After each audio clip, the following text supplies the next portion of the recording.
and I'm coming with that bow, bow, bow. Pretty bitch, I'm tryna hit her with that bow, bow, bow. Can't catch me slipping, I'ma up it when I bow, bow, bow. And bitches dance, I throw them bands and make them dance, nigga.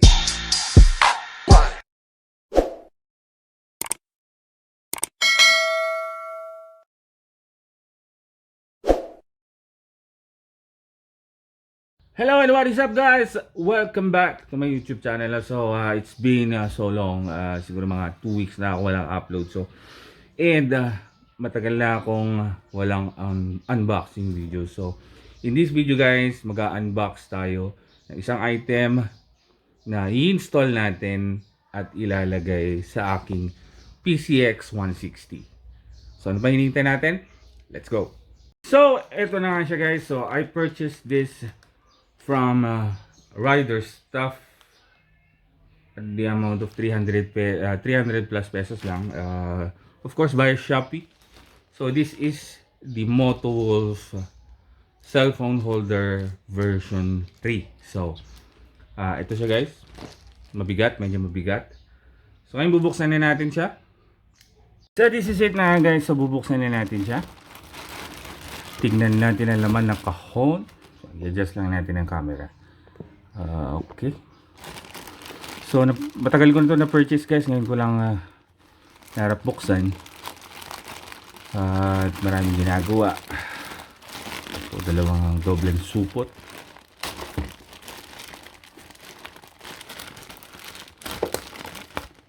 Alright, may kabigatan siya. Secured ang packaging. Dalawang supot. Please open here.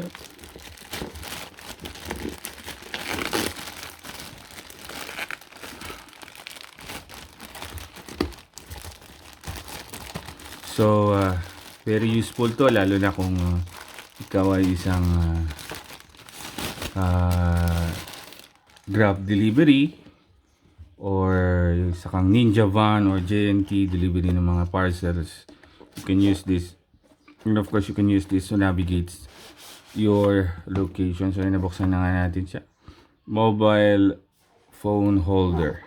Yan. Pwede sa bicycle, electronic bike, and motorcycle, syempre. So, yan. So, this is it.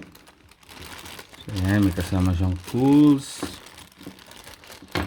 And ito yung holder niya. Maya. Install na natin siya mamaya. So ito may manual in Chinese character, and syempre mayroon ding English. So this is it. Yan, ang ganda niya. So you can adjust your phone depende sa laki ng phone mo. Pwede mo siyang i-adjust, pwede mo siyang higpitan. And of course, dito pwede natin itong i-adjust according to your preference, kung anong trip nyo sa inyong motorcycle. So, ito lang nga, ito lang naman. Magkasama siyang tools and mga tornilyo.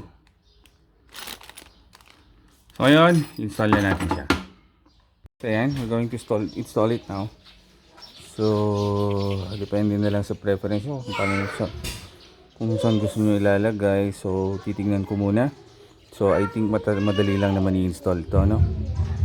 So, wait a bit at i-install ko at papakita ko sa inyo. Actually, have two choices, no? Itong lock nya, medyo mas malaki, merong mas maliit. So, I will try to use this one, mas maliit. Depende rin kasi sa bar na pagkakabitan nyo. So ayan guys, already installed, no? So depende na lang sa preference nyo kung gusto nyo ganyan. Pwede din pa ganyan. Pwede rin pa ganyan. Or either way, pa ganyan. So depende na sa inyo. So test out natin. Subukan natin ng pa ganito. Tingnan natin kung matindi ang hawak.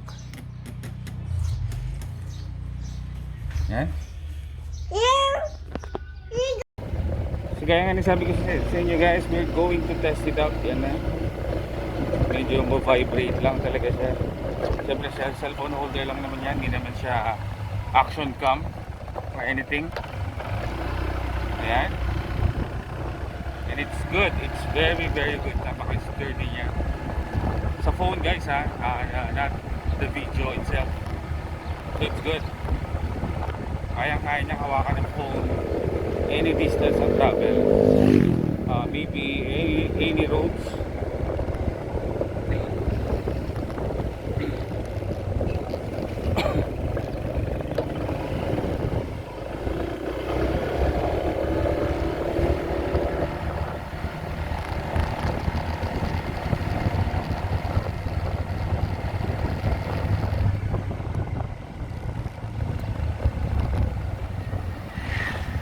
So ibahin natin yung view, gawin natin pa itaas.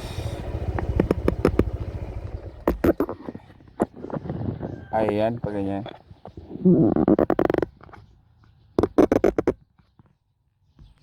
Chut.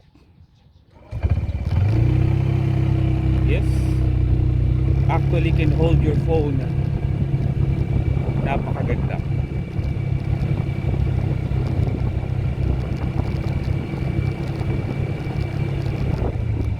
So nice, it's good. Ayun nga guys, that's the Motowolf cellphone holder version 3. Napakaganda guys. If you have a motorcycle or bike na gusto nyo monitored sa phone nyo, monitored pa rin kayo sa phone nyo, napakaganda nito. It is very recommended, napaka sturdy. Maraming salamat guys for watching. Subscribe and like the video. Thank you very much.